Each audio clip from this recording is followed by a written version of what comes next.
Ahora nos toca entender el estudio de las coordenadas en las cuales nos vamos a mover para poder deducir las diversas ecuaciones que necesitamos en la mecánica de fluidos para la transferencia de cantidad de movimiento. Saber o conocer bien las coordenadas en las cuales vamos a desarrollar ciertas ecuaciones nos va a brindar la facilidad de poder conocer o entender de mejor manera cuáles son las que nos sirven o cuáles tienen mayor facilidad para poder resolver un problema.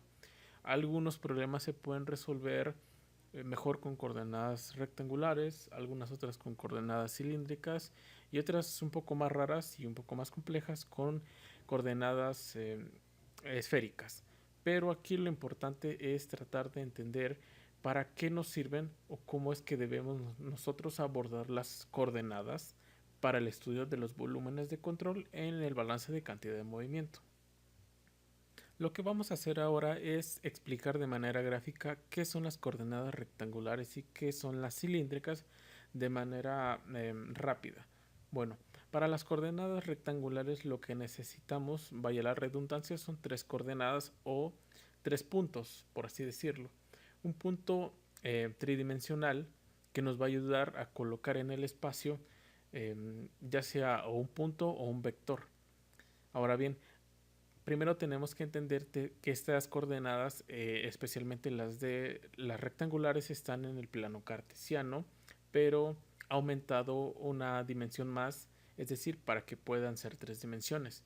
Tenemos un largo, un alto y una profundidad. Esas son las dimensiones que nosotros podemos manejar, ya que pues evidentemente estamos trabajando con un fluido que está en un espacio tridimensional. Por lo tanto, necesitamos de tres puntos para ubicar una coordenada en el espacio. Ahora, bajo ese principio, lo que vamos a hacer para las coordenadas rectangulares es asociarnos o valernos de tres puntos específicos.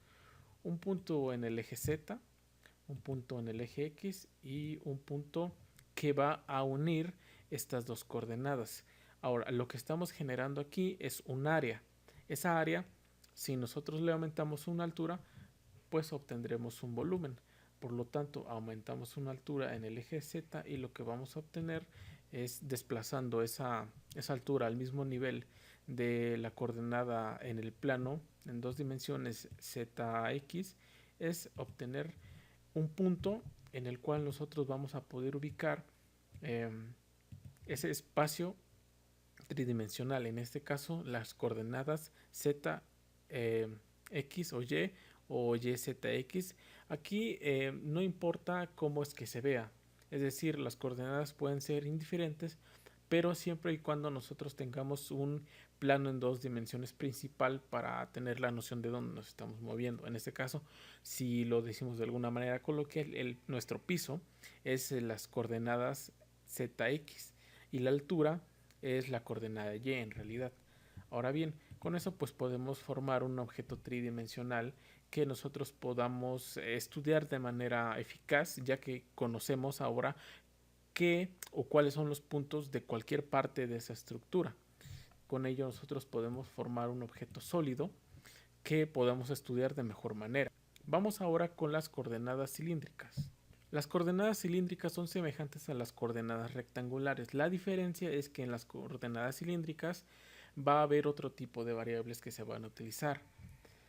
En las coordenadas cilíndricas va a haber una coordenada que es más bien como una coordenada vectorial, porque es básicamente la unión de los dos primeros puntos que nosotros dijimos como zx, pero en forma de un vector, es decir, desde la distancia desde el origen hacia un punto específico en el plano zx.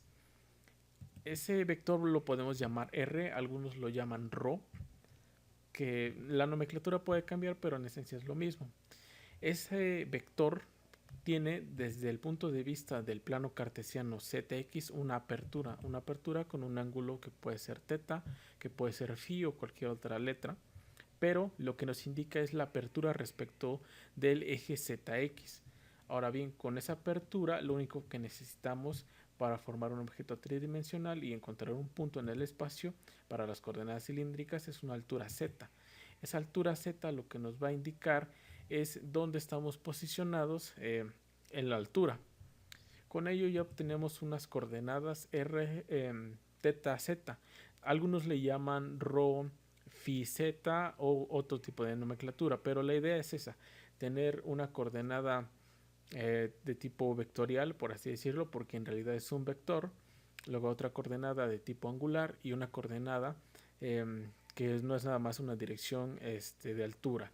Entonces, al final de cuentas, lo que podemos igual inferir es que como es una estructura angular con un radio, podemos hacer girar ese radio para poder construir un cilindro. Primero la base, que en este caso puede ser un círculo, y después dándole una forma bien definida como un sólido, en este caso pues un cilindro un poco achatado, o puede ser un volumen de control, más adelante lo vamos a ver, pero la idea es esa, la construcción de estos elementos está basada única y exclusivamente en el tipo de ángulo que se ocupa para poder deducir en el espacio cuál es el punto que queremos analizar.